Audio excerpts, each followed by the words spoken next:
Yameripotia matukio kadhaa ya utekaji kutoka kwa polisi na ukamataji wa watu ambao wanaaminika kwamba wanayapanga maandamano ya Disemba 9 D9, au sio bana? Sasa jeshi la polisi Tanzania wametoa taarifa kuhusiana na kukamatwa kwa vijana wawili ambao inaaminika kwamba wao wamekuwa kwenye mchakato wa kuweza kuhamasisha maandamano ya tarehe 9.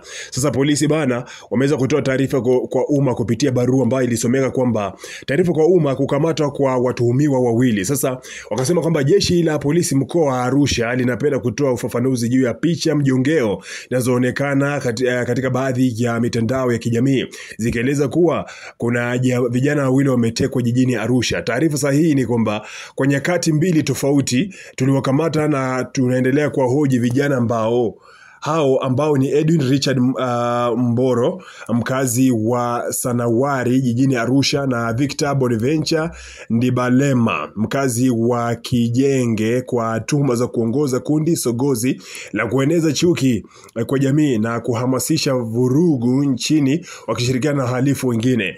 Na kumeweza kusema kwamba uchunguzi wa tukio hili unakamilishwa ili hatua nyingine za kisheria zifuate, na hii imetolewa na kamanda wa polisi mkoa wa Arusha. Sasa nadhani kwamba wamekuja kuweka sawa video ambayo ilikuwa inazunguka ambayo ilikuwa inamhusu kijana ambaye alitekwa kule Kilombero, lakini hapa bana aliotajwa sio kijana ambaye alitekwa ama alikamatwa kule Kilombero. Hao aliotajwa bana ni vijana wa Sanawari jijini Arusha, lakini mwingine pia ni wa Kijenge kule Arusha.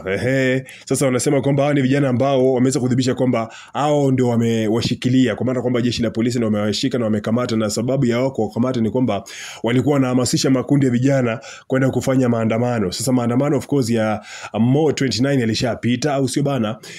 Sasa maandamano ambayo yatakuwa yanapangwa sasa hivi ni ya D9, yani Disemba 9, siku ya uhuru. Sasa katika maandamano hayo polisi pia walikuwa wamesema kwamba wanawafuatilia sana watu ambao wanahamasisha masuala ya maandamano kupitia makundi, hususan magrupu ya WhatsApp na makundi ya kwenye mitandao ya kijamii. Sasa sema kwamba watakuwa wanawafuatilia na kutaka kujua mipango yao itakuwa ni ipi. Sasa hawa wawili ambao wamekamatwa tayari imeshadhibitishwa kwamba wamekamatwa kwa tuhuma za kuchochea na maandamano, lakini pia kuna wengine ambao wamekamatwa mwanzoni kuanzia viongozi wa upinzani, lakini pia raia wa kawaida ambao serikali haijatoa tamko kusema kwamba wako upande gani, na moja ni mchungaji ambaye pia alikuwa na mwanachama wa CCM ambaye anajulikana kama Godfrey Malisa, ambaye alikwambia kwamba na mwenyewe kwamba taarifa zilizoko kwamba ametekwa na amekamatwa na hajulikani yuko wapi, na hii taarifa yake mpaka sasa hivi haijatolewa popote na jeshi la polisi. Sasa inaonekana kabisa kwamba msako wa D9 umeanza kuwa moto sana. Una maoni gani kuhusiana na hiki?